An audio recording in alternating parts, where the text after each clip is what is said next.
Cleaning up my glasses. Hold on. There's got a few minutes. Mm.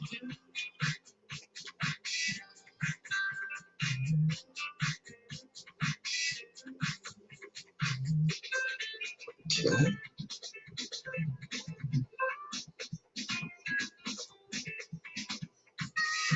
Cleaning up my glasses.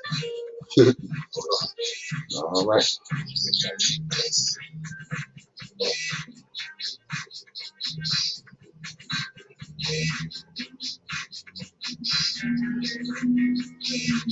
Okay. There you go.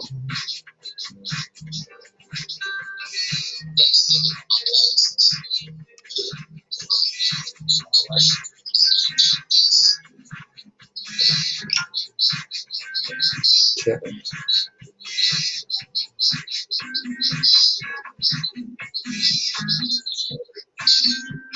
Start the watch party. Again. Okay.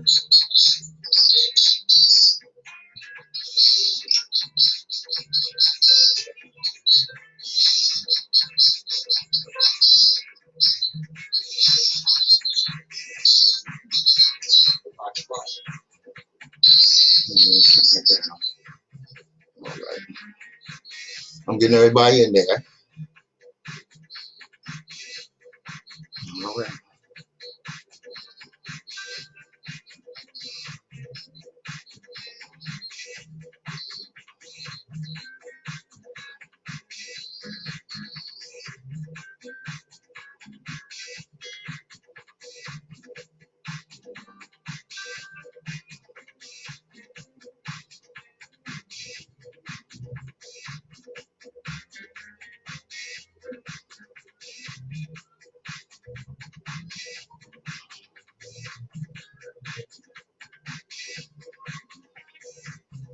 All right. Get ready to play that theme song in a minute, y'all. Just give me a sec. All right.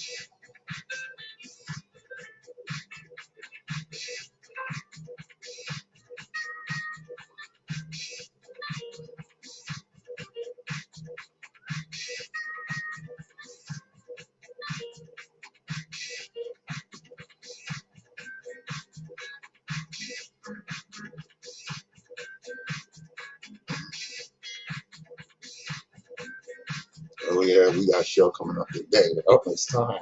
Amen. Give me a sec.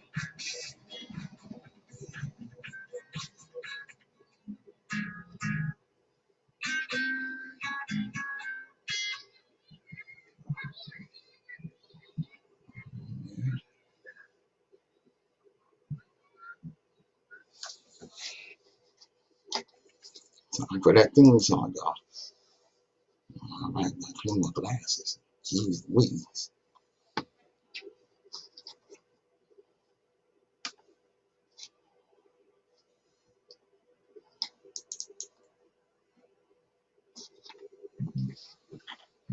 Oh, there it is.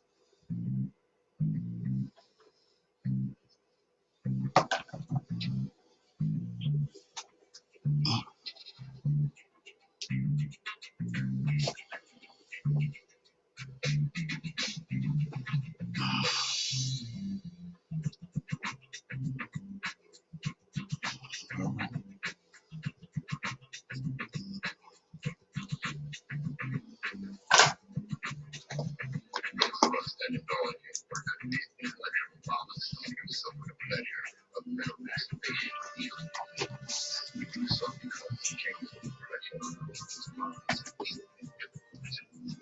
Here we go, y'all. Oh yeah.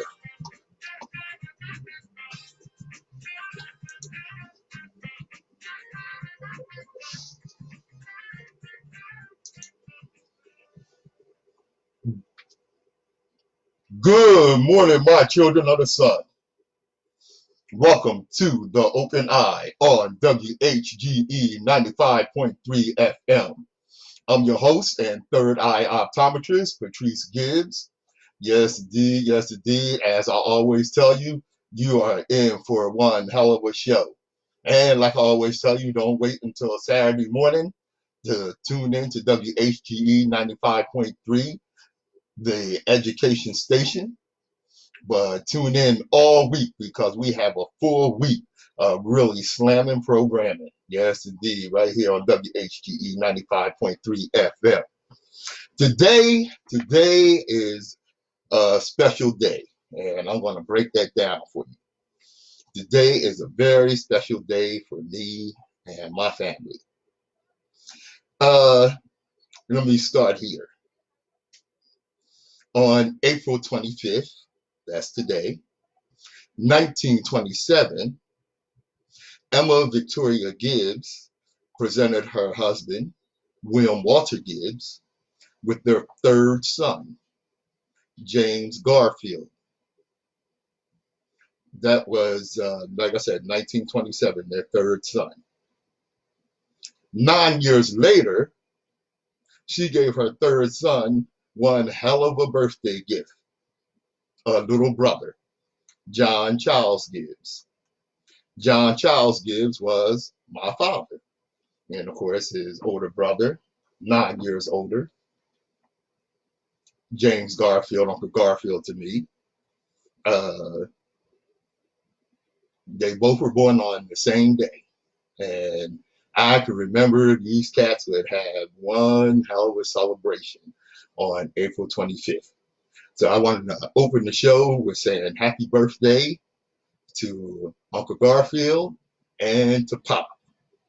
You know, these were really some great cats. And of course, I'm prejudiced because they were my uncle and godfather. I mean, my uncle and godfather, my uncle and father. James Garfield was very much loved in his community. He was an educator, and he was highly thought of. He was a very compassionate man, and the youth in his community really looked to him for guidance. My father, John Charles Gibbs, was the epitome of a fun father. He really was. I mean, this cat, we had such a good time coming up that, you know, a lot of things that I would have gotten in trouble for, because of my father's great sense of humor, I got away with. You know, for instance, when I put salt in the sugar bowl, when I put super glue on the toilet seat, yeah, I was a handful. When I put lighter fluid down the ant hole, my father said, "Oh my God, the boy's gonna blow up the whole neighborhood." You know, and a lot of things, like I said, I would have gotten in trouble for. I didn't because my father's great sense of humor. As I said, I want to wish my father and my Uncle Garfield a heartfelt, loving, happy birthday. This is The Open Eye. I am Patrice Gibbs.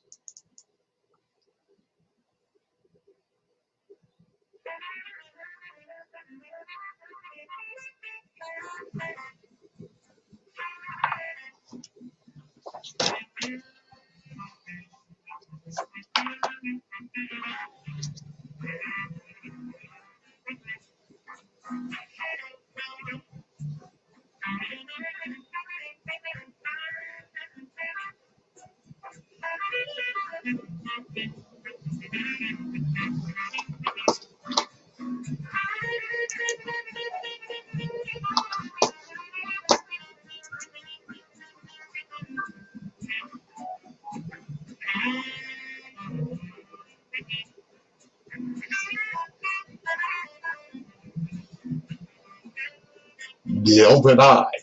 And yes, we are Facebook Live.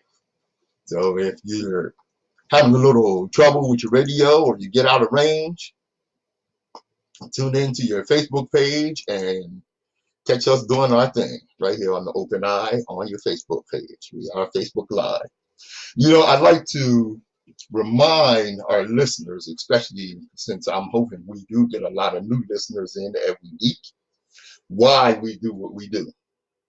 You know, what is the open eye about? The open eye is about keeping your vision clear. The Open Eye is about well-researched, accurate reporting, and honest, fearless social political commentary free of corporate influence. There are 1,500 newspapers, 1,100 magazines, 9,000 radio stations, 1,500 TV stations, 2,400 publishers owned by only 3 corporations. Well, we're not. The speed of communications is wondrous to behold. It is also true that speed can multiply the distribution of information that we know to be untrue. In the current 24-second news cycle, it used to be a 24-hour news cycle, it's the 24-second news cycle, information reaches the masses at blinding speed. Unfortunately, this information is often poorly researched and filled with falsehoods and misinformation. This leaves us with an uneducated, uninformed, misled, misinformed populace.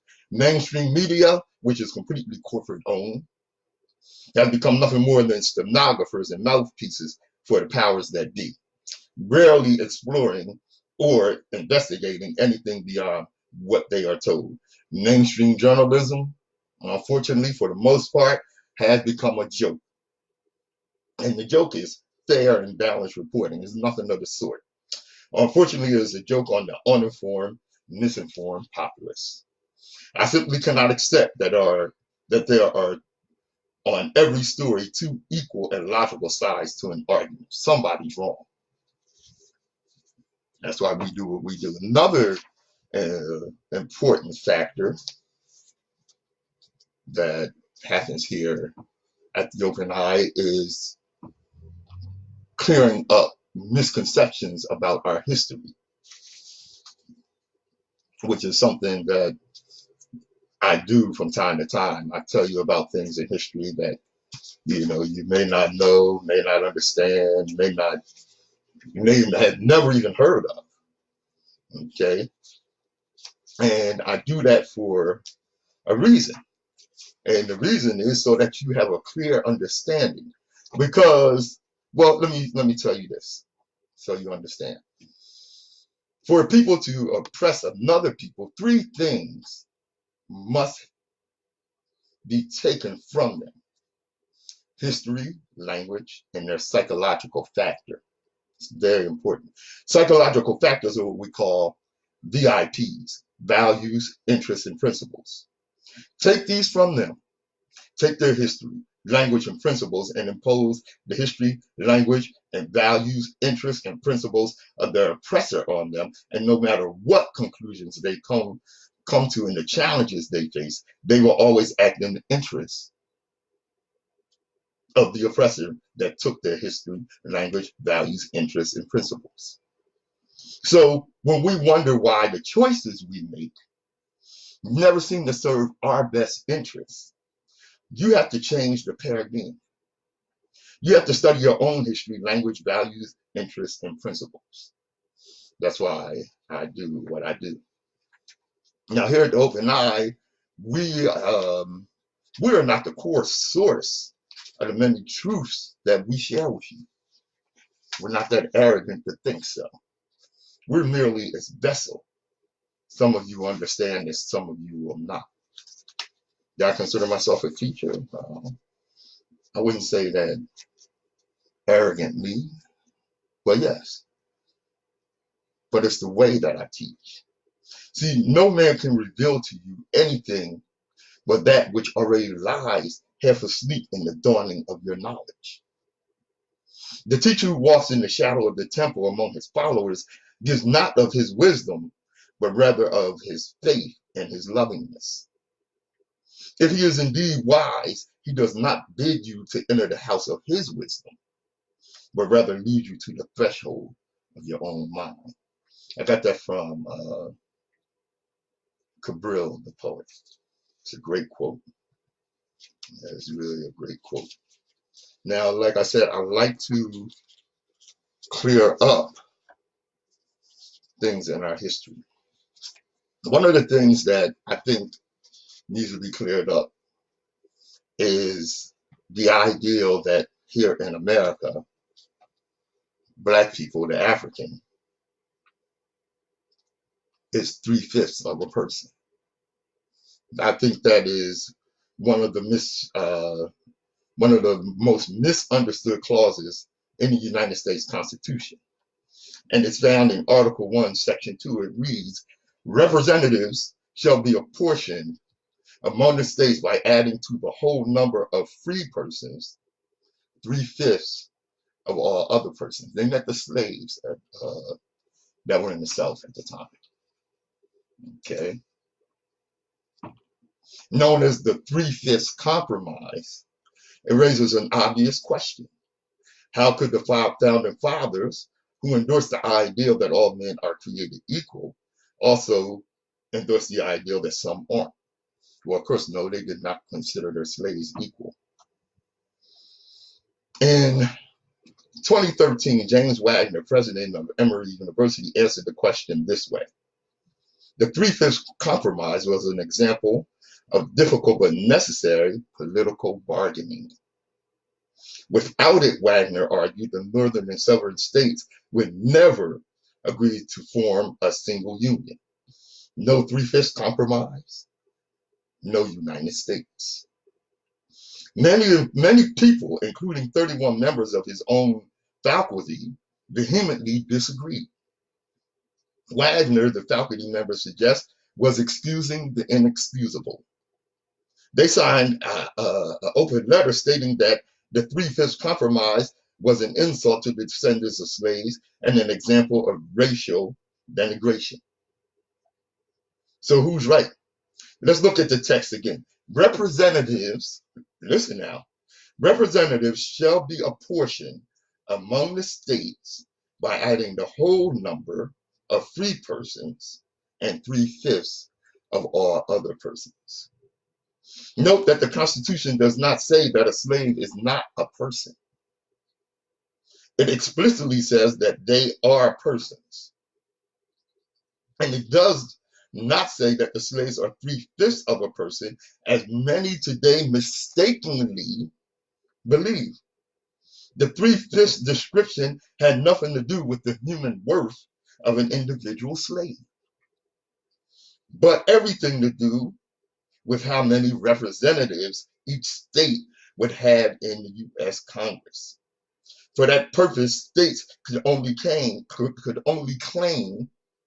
3/5 of their slave population. The 3/5 compromise was devised by those who actually opposed slavery, not by those who were for slavery. Or put it another way, it wasn't the racists of the South who wanted to count slave populations less than white populations. It was the abolitionists of the North. The framers of the Constitution were deeply divided on the issue of slavery. The free states of the North wanted to abolish it. The slave states of the South wanted to expand it. You might say that the southern slave states wanted to have both ways. They wanted to count their slaves for the purpose of representation, but they didn't want to give any representation to their slaves. You understand that? What's up, Nsoromma? Yeah. In the house. Why did this matter? Let's look at the numbers. In the 1790 census, just 3 years after the Constitution was ratified, the free states of New Hampshire, Massachusetts, Rhode Island, Connecticut, New York, New Jersey, Pennsylvania, and Delaware had a population of about 1.8 free whites. The slave states of Maryland, Virginia, North Carolina, South Carolina, Georgia had about 1.1 million free whites and 633,000 slaves. Add those two numbers together, you get nearly equal populations between the North and the South. By the time of the Civil War, the slave population had grown to about 4 million. Imagine how much more powerful slave states would have been without the 3/5 compromise. If 100% of the slave population had been counted, slavery may well have lasted into the 20th century. Well, it's doing that now, though, right? Well, slavery evolved into the 20th century. It's Okay. another, Why, you might ask, didn't the North simply insist that the South not count slaves at all? Because the slave states would never have agreed to join the Union. They would have formed their own country, and we would have had two nations, one free, one slave, living side by side in conflict from the very start. The Three-Fifths Compromise was the solution to the most difficult challenge the framers faced: how to create a single country out of people so divided on a fundamental issue. As discordant as the compromise sounds to modern ears, without it, there would have been no United States. Following his defense of the compromise, Emory President James Wagner issued an apology to his outraged critics, asking forgiveness for his clumsiness and insensitivity. As it turns out, Wagner had nothing to apologize for. The Three-Fifths Compromise didn't deny the humanity of blacks, it affirmed it. And that's why calling us three-fifths of a person is highly incorrect. That was not what it was about at all. Not at all. Hope you learned something today. No, I know I did. On the way in, I was listening to you. You know, I live far, so every time I'm a little bit behind, I throw you on so I can be on point when, by the time I get here. I heard that, brother. I mean, but why you think they got this kind of animosity towards, our race? Well, it's about fear, for one thing. And let me tell you, the black man is feared by the European and the Asian the world over, all over the world. And the most feared of any black people is the African in America. The reason for that. Okay, I was going to say, and why is that? Yeah. The reason for that is because of all Africans in the world, of all black people in the world, right, we are the only ones that are trained in the white man's and global white supremacy's war tactics. Oh. Okay. We are trained in the the three major factors of war tactics: air, sea, and land. Oh, okay. Not only are we trained, but we greatly excel in military tactics. We greatly excel in military tactics, and always have from the start. From the time that we participated, we have participated in every war that America has fought. But I heard and feel sometimes that, Africans don't even like American blacks. You know what? That is a misconception. Oh yeah. Yes, it is. Now, yes, it is true that there are some Africans that have a level of animosity towards us and what have you. Oh, okay. Okay.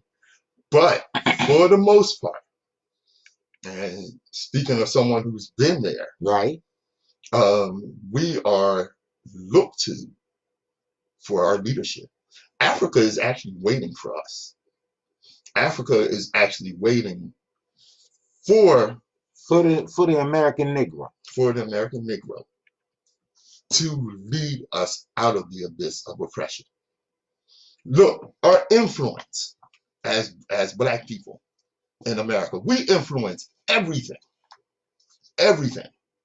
From music, fashion, language, education, right, science, politics. And not only that, we dominate it when we step into it. So, right. I mean, I can see why they have some animosity to us, because when they put us in the realm of whatever they're doing, we somehow, becomes the best at their thing. Right. You know what I mean? Right. Absolutely. Say what you will, for instance, like I said, politics. Say what you will about Barack Obama. Right. Okay. When he ran for president, the thing is, whatever your feelings on him, he was slicker and smarter than any of his opponents, and that's why he captured the White House. And say what you will. Like I said, we fought in every war. And one of the most celebrated military members, the Tuskegee Airmen. The pilots of the Tuskegee were the front best. line, were the front line Were the front line of American soldiers in the air to fight for America. The fight for America. You know, they did not lose one bomber. The Tuskegee Airmen flew tactical fighters that protected the bombers. They did not lose one bomber. Right. You know, it's nothing like the pilots of the Tuskegee Airmen. Now, where's that fear of that come in? Because if you could imagine, if we take the skills and the influence that we have back to Africa, the world would be a very, very different place. But right now, you got, okay, the African population is something like 600,000 or something like that. No, it's more than that. It's more than that? Yeah, it's like 1 billion of them. Oh, well, the Chinese wanted to sit 200 million Chinese in Africa. Yeah. Oh, that's a lot of. That'll change Africa. Oh yeah. Totally. Oh yeah. Oh yeah. You know what I'm saying? You know what? And it's something because we're gonna get with that. It's something that this coronavirus is gonna change so much in the world. Hey, can you do me a favor? Can you turn the cameras on? Because when I lean in, I go out. I don't know if you have to turn the whole screen, not just the camera. I know you got your double. Yeah. You know, this is live radio, y'all, so you know. That's right. We do what we do and keep everything going. You know. Yeah, okay, we're cool. We're cool. By the way, I want to remind you that the Open Eye is brought to you by the Delaware Center for Homeless Vets, the founders and builders of the Pearl Center, the Veteran Pacific apartment building, Delaware Center for Homeless Vets, changing veterans' lives all over Delaware. The views and opinions expressed on Open Eye are those of the host, guests, and contributors. Yeah, what's good? Yo, John, Arnold, good way to tune in. You know what I'm saying? I hope y'all got your masks on, playing a safe distance. You know what I'm saying? You know. WHGE 95.3 FM, the Open Eye. You know, well, you listened to on the way in there in Nsoromma, and why we do what we do. You know, and I'm gonna say this to our listeners: we speak boldly with intellect. We never hush our voices for someone's comfort. Right. We speak our mind, and yes, we tend to make people uncomfortable. Very uncomfortable. We ain't got a problem with that. We ain't got a problem with that. You know, those that argue whether the glass is half full or half empty are missing the point. The glass is refillable. Every situation in life is temporary. So when life is good, make sure you enjoy and receive it fully. And when life is not so good, remember that it will not last forever and better days are on the way. And don't water yourself down for people who can't take you at 100 proof. Right. Straight, no chaser, baby. Let your light shine so brightly others can use it to see their way out of the dark. It's over now. I like to wax philosophically sometimes. Almost definitely. Yes, you know what I'm saying? Yes, what's up, Samaya? Yeah, buddy.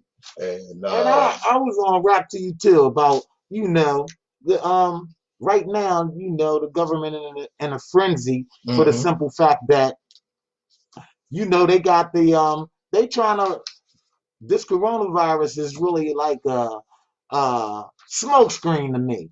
Okay. And while they throwing this smoke screen up, they trying to eliminate the rights of the civil people, and they trying to change the First and Second Amendment. Mm-hmm. You don't have the freedom of speech, the freedom of video, the freedom of, all the freedoms that America has as a godly planet, Okay. like God's law. They trying to change, whereas though you can't have really no rights if they tell you to do what they want to do. Trump's talking about he's the one that's controlling the whole country, and what he says go, and you know what I'm saying? But they trying to enforce that. You have to really peep the scenario. That's why these right-wing whites is going so hard. Because they saying, okay, if I'm going to die or pass away, I want to have the right to die where I want to die, not in my house. Don't tell me to go in a house. I want to die outside. So they trying to make it mandatory that you die where they tell you to die in this situation. You know what I'm saying? So it's like really, really messy out here right now. Yeah, it is. I think it's actually deeper than that. It's even deeper. Yeah. I believe that too. It reminds me of something Richard Pryor said. Richard Pryor in his humor was always teaching. Oh yeah, most definitely. Always teaching. And Rich said, he was listening to some of these white men, and he said, "It's just too many damn people in the world. I can't ride my horsey." Okay. Richard said, "It's just too many damn people in the world. I can't ride my horsey." And I say that humorously, but when it comes down to is population control. And that's what I'm saying. Yeah. It's mainly poor, black, and privatized individuals. Yeah. That's why the Ku Klux Klan, as I call them. The Ku Klux Klan. The Ku Klux Klan. With their scamdemic. Out here marching against their own health. That's the craziest mess I ever heard in my life. What gets in your head that you're gonna march against your own will? And you heard what? Oh, I got a little. Let me get straight here. I got a little something for you. Right. Oh yeah. Oh, I'm ready for you. Silky. Yeah. Oh, watch out now. I got a little something for you. All right. Look. Oh no. Little commercial here. And the president said, you heard what he said. Yes, I heard what he said. Inject Lysol. Get you 50 cc's of Lysol. And if that doesn't work, stick a UV light up your ass. And remember, if you can't get any Lysol due to hoarding, you can always kick it old school and do lines of Comet. New extra strength Comet cleanser with super chlorinol. Bleaches out stains, disinfects. Better than any cleaner. I can't believe that president told. Now, how many people you think would have went and really did that? Went and drunk some bleach, went and sprayed disinfected up their nose. I mean, when you have this gullible president in office. Yes, yeah. You know what I'm saying? Moron. Right. This guy is out to do America, privatize people, end. Period. It's either going to be the billionaires, the millionaires, or the poor people. Right. Period. Yeah. They're trying to eliminate the middle class problems that they have. Well, see what's going on, because with all these with these states that are calling to open back up the society and businesses and what have you. Right. Well, basically what went on, they didn't get the number of deaths that they thought they were going to get from the virus. Right. So and if you notice that the states that they're trying to open is all in the black community, every single one. Yeah. So what does that tell you also? Yeah. We have to pay attention. Right. We have to pay attention as American people that's under attack. You know what I'm saying? Yeah. We can't fall for their okey dokey. No, we cannot do that. We cannot do that. The first places open for regular business should be government buildings and offices starting in D.C. Right, and they ain't do that. No. So why? Why? Right. Yeah. If the White House if the White House isn't doing public tours, then the rest of the country is not ready to open. Exactly. They should be the first one to open and to combat the situation and to put trust in the people's hearts that, it's not out there yet. So we'll be the first one to go on the front line to see if it's out there or not, because we're the government, and they trying to stop.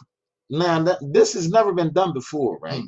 They trying to stop the states for being responsible for the people. Oh yeah, Barr, Attorney General Barr. That's incredible. Yeah, he's talking about he's gonna bring up some of these governors on charges if they don't open up. If they don't open up their states. Yo, that's incredible, man. And how about look, I gotta show it to you because I got it right here.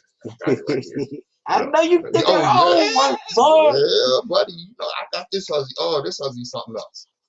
Oh, this huzzy something else. That's where. Oh, this huzzy piece of work. My God. I know I brung it. Wait a minute. Wait a minute.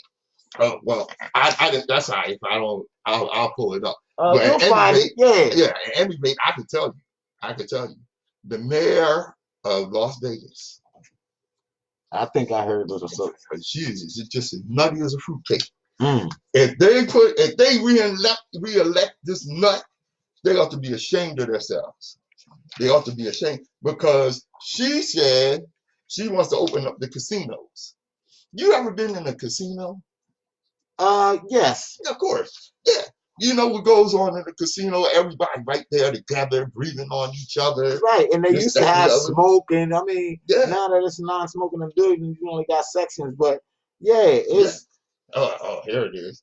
Here it is, bro. I got it right here. I told you I had it. Las Vegas mayor offers city as a control group to see how many die without social distancing. How crazy Hold up, rewind that. Say that again, brother. Say that. I know. This is what they trying to do, America. Yeah. Las Vegas mayor offers city as a control group to see how many die without social distancing. So she's gonna open up the casinos, and there's no social distancing in the casino. She's gonna open up the businesses, open up the strip in Vegas, and get all the crowds out there. And then, they can take a study and see, well, there wasn't no social distancing, how many people caught the virus and how many people died from it. She'll use her city as a control group. I say she should use her family. Use your own family. Yeah. Stop sacrificing people's family and use your own family. Yeah, buddy. I'm telling you, these people are nuts, man. This is over now.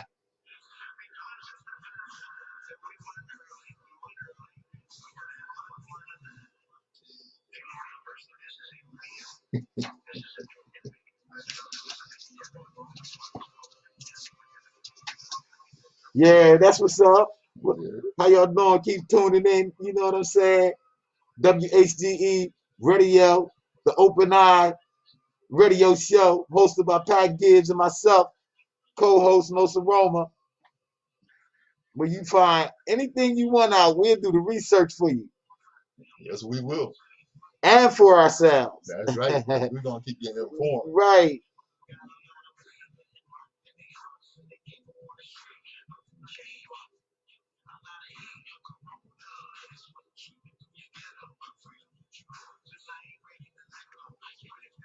Yes, indeed. That's that Rona.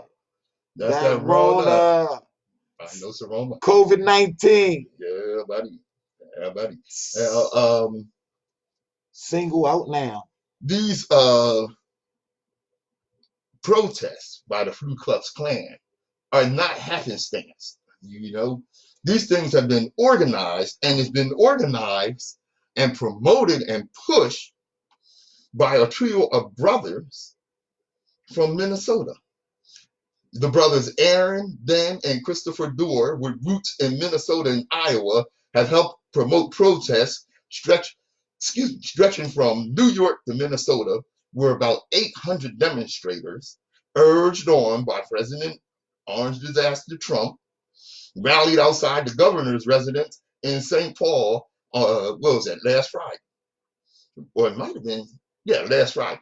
Okay, recent protests across the country have varied in size from a few dozen Right. in some states to rallies of several thousands in Michigan and Washington state. No social distancing, and the doors have not been connected to all of them. Oh, but they are the ones that are pushing it. Remember these cats, okay? Because another thing is they scam artists. They got a website and a Facebook page for you to send them some money, and you don't even know what the hell you sending money for. But they sending it. These Flu Klux Klan fools are sending the money to Aaron, Dan, and Christopher Dorr. They ain't nothing but some scam artists, and they saw something that right, you know, they could make benefit the money off of. Yep, benefit off of. Right. You know, and they are pushing it hard. And like I said, you know, what kind of damn fool do you have to be to protest against your own health? I will never you know what, I do have some understanding of psychology, and I'm gonna get with that. But something you had mentioned to me, oh, wait a minute, it's not that one. About the brother, the doctor in... Oh, yeah, that was helping people, and he had the mask, and he was loading his truck up, and he went to put this bag in the trash, and the police pulled up. Right. Yeah. And they're gonna lock this brother up for helping people. I mean, that's crazy. Yeah, and I mean, this wasn't just some layman. You know, this brother is a doctor. Right. This brother is a doctor, and I think he's a minister as well. And I got some notes on him out here somewhere. Give me a little second, y'all. I'm gonna pull that up on him because wow. You know, I think it's important to know how we are being treated, even when we try to help our own. He's out here. Now, why you finding that, right? Mm-hmm. Not to go off. No, go ahead. Now, these white wing racists that's gathering in the public, that's not spreading this coronavirus. Mm-hmm. Where are the police at? That's a damn good. Oh, I'm glad you said that, brother. Where are the police? You said that, bro. That's word because. But if it was 5 black people standing on the corner there, it'll have 30 police out there. You believe that? Arresting them, throwing them against the ground, yep. Charging them for all kind of stuff. Mm-hmm. This is America. We have to really realize that the racist police actions is directed at blacks. That's right. And you can see it from this. Right. If you're not clear on that, that's why I call the police race soldiers. Right. Now, if you're gonna arrest me, arrest them. Period. Exactly. You know what I'm saying? If it's not fair, I'm not abiding. You know what I'm saying? Absolutely, bro. I'm with you absolutely.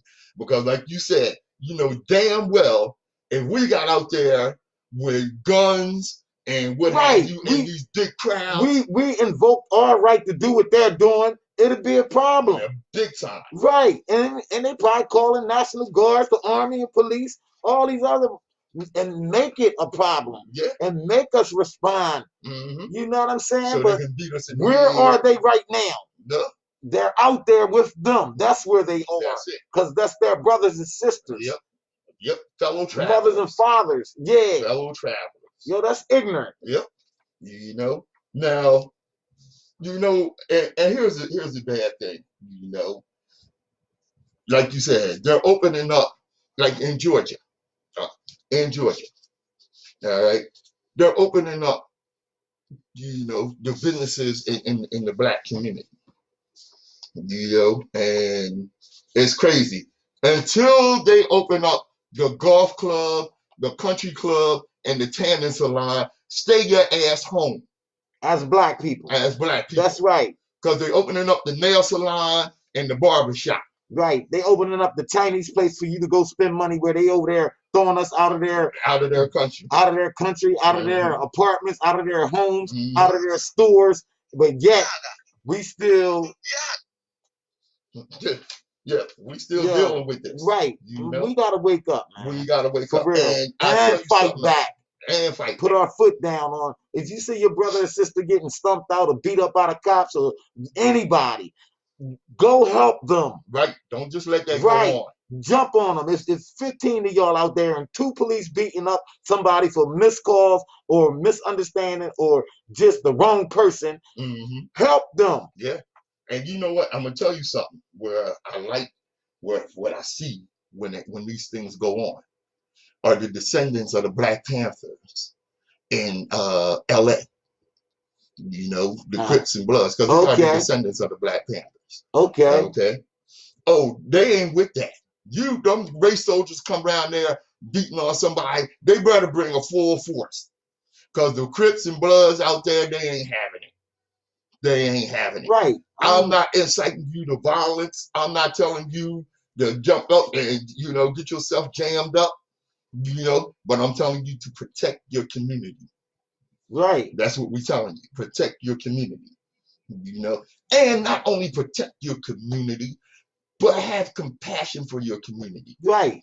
Don't be like these Dora brothers. They don't actually give a damn about those Ku Klux Klan fools getting out there marching. They could care less about them. Okay? And I tell you who could care less about their own black people.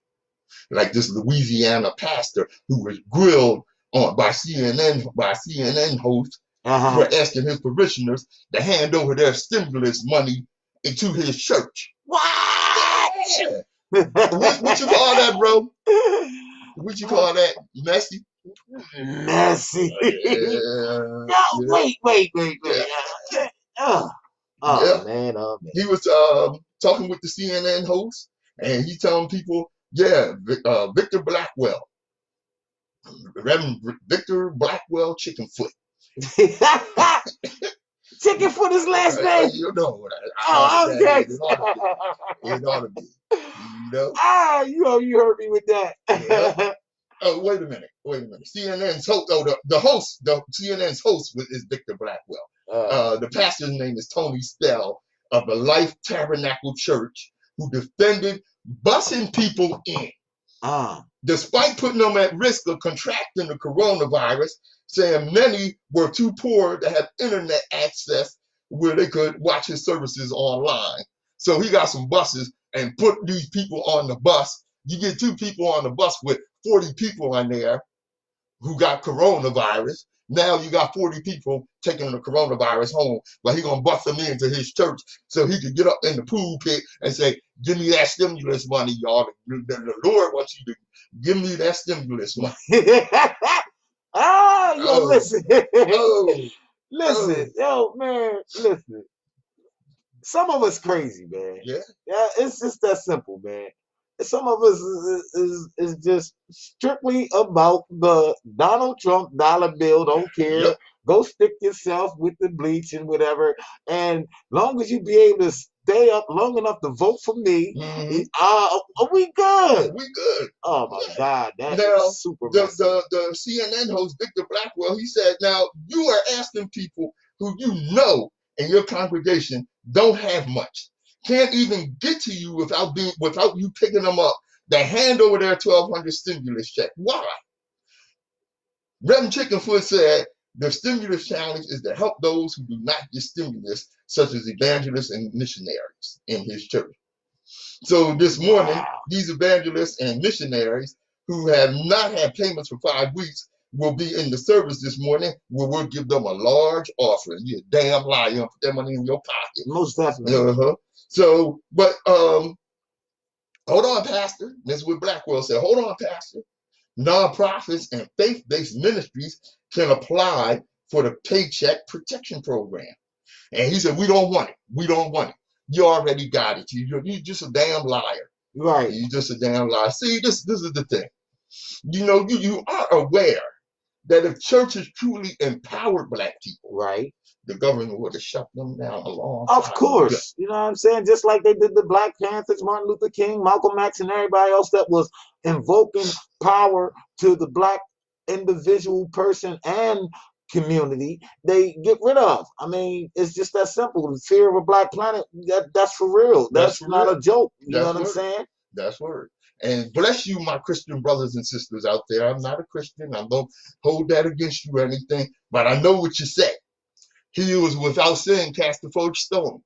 Well, let me tell you something. I got a pocket full of stones to throw and will joyfully bust out all your church windows if you got Reverend Chickenfoot up there doing this kind of crap. I have absolutely no respect for these mega church hustlers. Not one. They are all slimy. Every last one of them slipped up out of the slime when their mother wasn't listening. And to all the slimy mega church pulpit pimps riding around in luxury cars and limousines and on private jets, I hope you roast in hell with gasoline drawers on, and may the devil sodomize you with the barbed end of his pitchfork.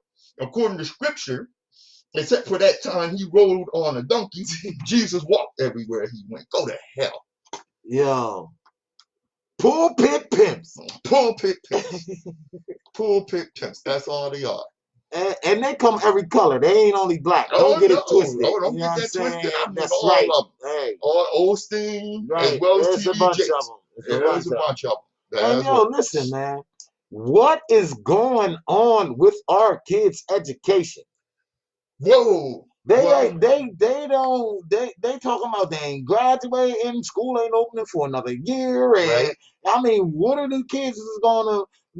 Are they learning at home? I mean, did the government sponsor for every kid in the house? They get free internet service for this time. Mm-hmm. I mean, what kind of backing that they got or is putting in place or position for these kids to be able to be at home and doing homeschooling? Yeah, well, of course, those that were to graduate this year won't have no graduation ceremony. That's terrible. Yeah, you'll get your diploma in the mail sent to you. Here, take this. Shut up. Yeah, no, man. I don't know if some schools are going to do some online things and what have you, But as far as those that are still school age and what have you, I hope that a lot of parents are not just letting them sit in front of the TV playing the damn video games, right, and are keeping their education going.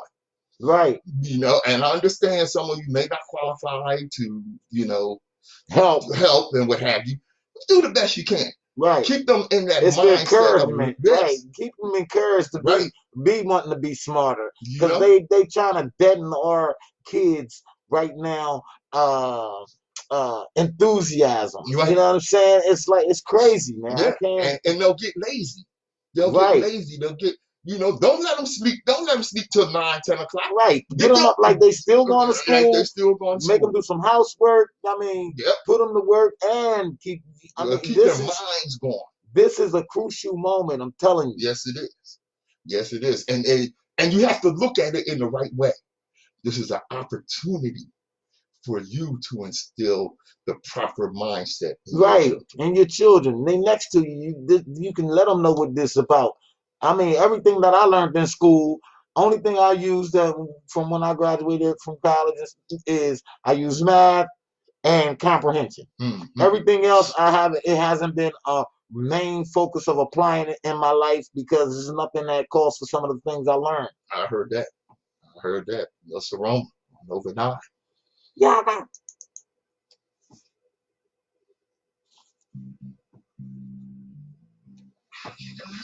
Tune in WHGE 95.3 radio.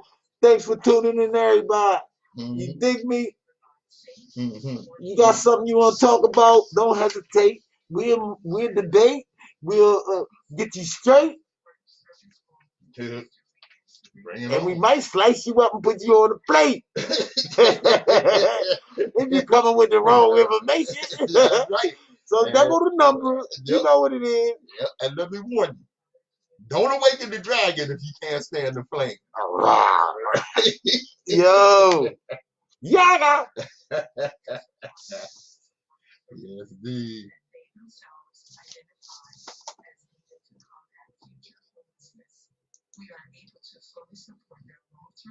Yeah, buddy. He's still with you. I see you over there, Sherry, Alan, Annette. That's where. Oh, I gotta give you Bob, what's good? Yeah. Bobby. Dove and I. Last week I had mentioned Sister Rochelle, and let me get you in there.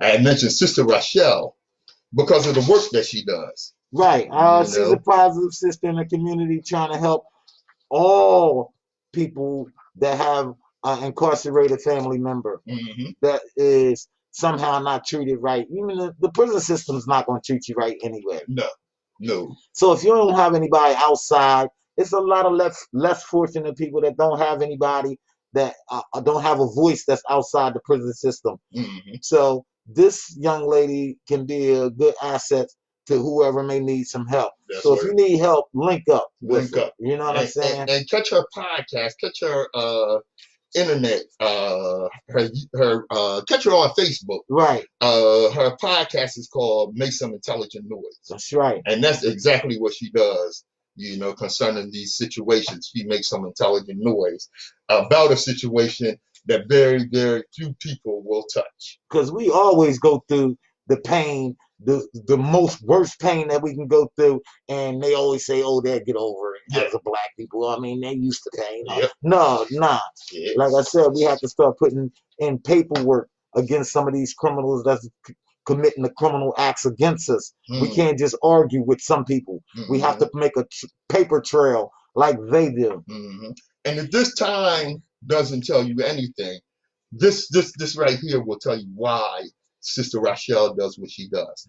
You can't even handle 1 week in the comfort of your own home and believe people should spend years of their lives in prison and detention. You are going through the most lightweight version of isolation and still don't get that prison is completely inhumane. Solitary confinement is torture. And it's some innocent people in prison too that, like you're innocent, being locked in your home. So right.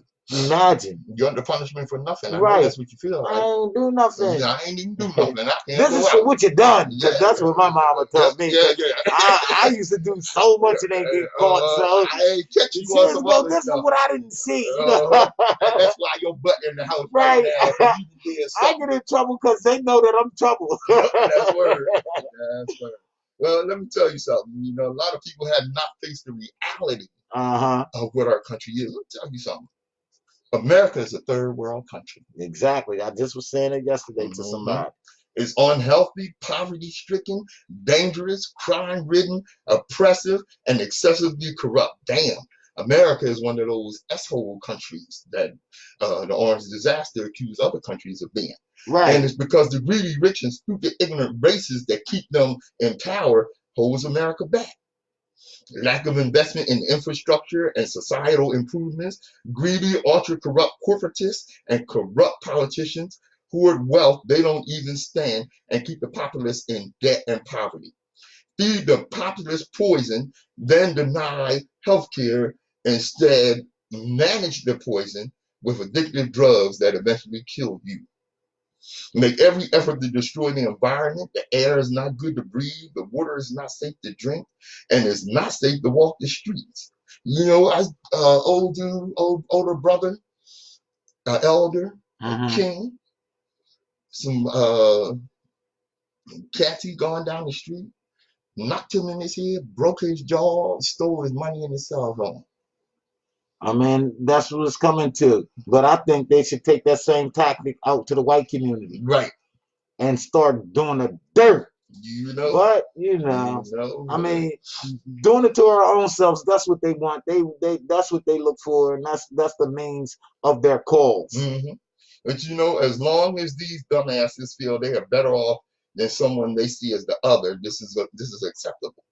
This like you have LBJ, Lyndon Baines Johnson, president, that signed the civil rights legislation into law, was right when he said these people don't care if they have substandard education, poor health care, raggedy infrastructure, or shoddy homes, as long as they have somebody to look down on. You know, let me give you a little something here. Okay. So you can understand the psychology. Okay. Joseph Stalin, who was the dictator of the Soviet Union, one of the most murderous men in history. Okay, Stalin once ripped all the feathers off a live chicken as a lesson to his followers. He then set the chicken on the floor a short distance away. Right. The chicken was bloody and suffering immensely. Yet, when Stalin began to toss some bits of wheat to where the chicken, it followed him around. It's the same cat that just plucked all his feathers off. Right. He said to his followers, this is how easy it is to govern stupid people. They will follow you no matter how much pain you cause them, as long as you throw them a little worthless treat once in a while. Sounds like somebody to me. Yeah, yeah, that's where y'all better wake up, see what's going on out here. Because, you know, what the major cause of death is right now in this country is not the police, it's not cancer. Actually, it's Donald Trump. And if you ain't hip to that, you better get hip to that. Wow, Yeah. that's messy. Yeah, yeah, that is messy, bro. That is messy. You know, you had mentioned China. Yeah, we going overtime, y'all. We're gonna go overtime today. You know, now when this thing started, you know, some Chinese Americans were fearing for their safety and what have you, you know, because they were being spit on and attacked, and people ain't going to Chinese restaurants like they were, you know.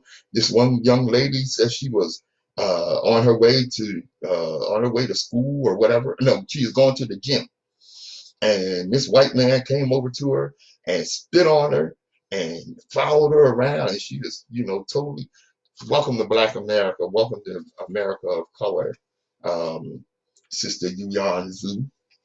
Welcome to America of color. Okay, well, let's take it home. What's going on in your homeland, sister? Well, what's going on in your homeland, like Nsoromma mentioned earlier, is the Chinese in the city, what was the main city? Guangzhou, I think that was the city, kicking people out of there. No, kicking black people out Kicking of there. black Yeah, people. yeah. Kicking black people, Guangzhou. Yeah, kicking black people out of their homes, out of their hotel rooms, not allowing them in restaurants. I seen a pregnant woman, young African woman, pregnant, need to go to the hospital to get checked up and what have you. They wouldn't let her in the hospital. That's You know, terrible. I mean, you you're know. supposed to sue them type of people. Yeah, Your family is supposed to step up. I mean, yeah, it's crazy, man. yeah, it is. It is. And like you were saying, your family's supposed to step up. Well, I tell you what, Tanzania's president, big ups to you, brother. That's right. He the one that's going to work on it. He's going to work on them. And not only he going to work on them, he counseled a $10 billion Chinese loan. And he referred to the terms and conditions as only terms and conditions that could be accepted by a drunk person. He said, y'all keep your money. I don't want your money. That's where you want to try to sign us up for nothing more than to steal our resources and bring some Chinese imperialism to our land. We ain't having it. We ain't having it. Big ups, brother. Big ups. Right. I mean, you got to be able to see through their, you know, yeah. Because shenanigans. China is not in Africa for charity. They're over there to take over their resources. Right. That's what they're over there for. You know?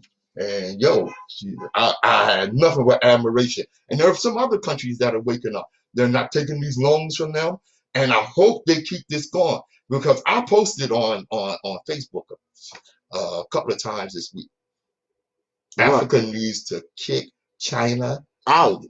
Yeah. I seen that. I seen that too.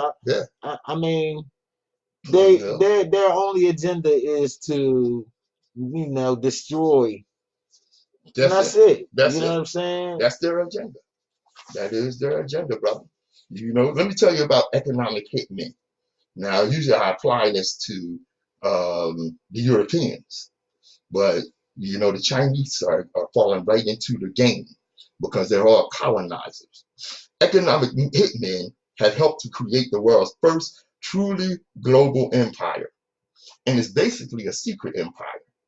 And they do it in many ways, but principally, the hitmen identify countries that have resources and that the corporations covet, like oil. Okay. And then they give them a huge loan. A huge loan is arranged to that country from the World Bank that doesn't go to that country.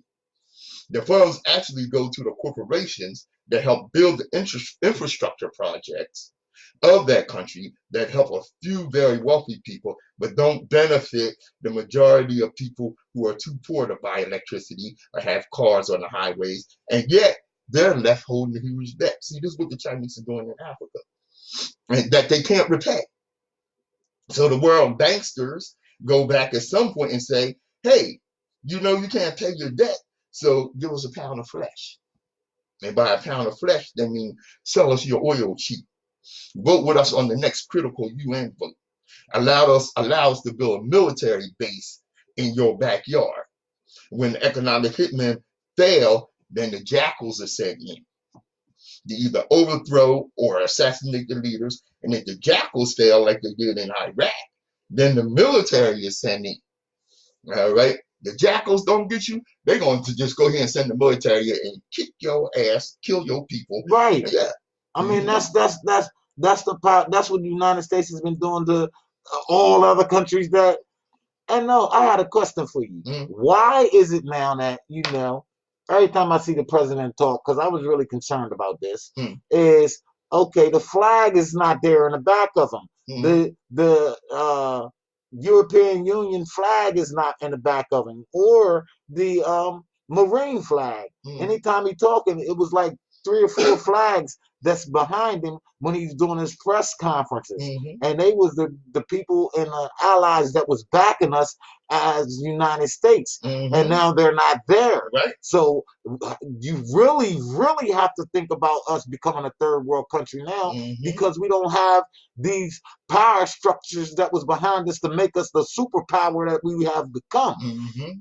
Because of this Donald Trump guy, orange disaster destroyer, he's destroying not only us as blacks, but America as America. Right. Because you know why? What it is, and these people that follow behind him don't get it. We really need to understand is that we can't have homeland security until we realize the whole world is our homeland, and we have to have worldwide security. And that's why he's an isolationist. He's pissed off all the other leaders that the allies and what have you. Right. You can see when they have what they call the G5 meetings. Don't nobody talk to him. They don't talk to him. Right. I seen one of those one of the wives of one of those leaders. The leader was I can't remember what country it was. He's introducing his wife to Trump and Trump's wife. She ain't shake Trump's hand. She bypassed Trump. Oh yeah, straight to his wife. I seen that, man. That's crazy. Yeah, the whole time Obama was in office, he didn't go through any of this that you're seeing right now. That's what. And that's what makes the black man so sharp. You know what I'm saying? It's just about everybody don't have to know your business. Some stuff is not supposed to be told to the world. It'll put the world in a frenzy. So, and that's where they want us at right now, in the frenzy, so they can change some of the things that they have in place that protects us. Right. That's word. Let me we actually overtime coming to the close here. Let me tell you something, and this is directed directly at our people. Let me tell you about what's going on here. Listen, we're all prayed up. Okay, they don't give a damn about ineffective marches. We're not going to get involved in right now anyway. We don't need and can't have another protest. We need to begin the process of changing the social construct. Now is the time to do that planning. This is now about destroying a system that refuses to recognize our humanity and right to exist. It is no longer about freedom and liberty. It's about survival. If you don't understand global white supremacy, everything else will just confuse you. Global white supremacy has a plan, especially for black people. Global white supremacy plans to enslave black people mentally, physically, and spiritually.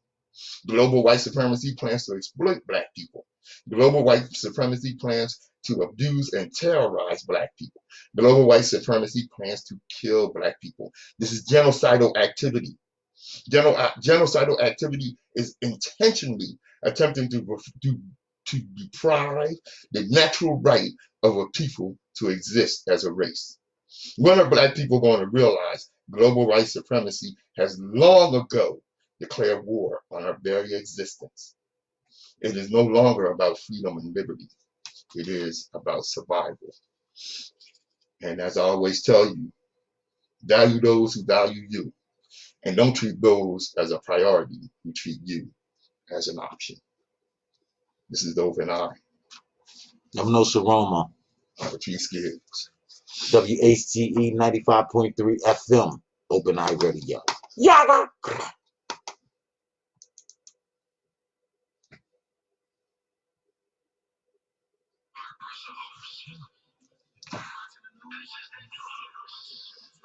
Thanks for tuning in.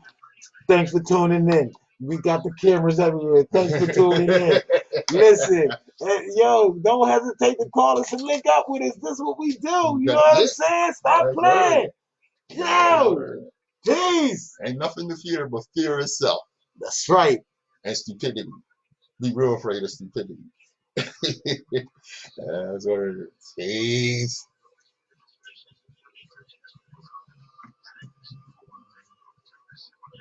Gotta kill it. Kill it. Corona.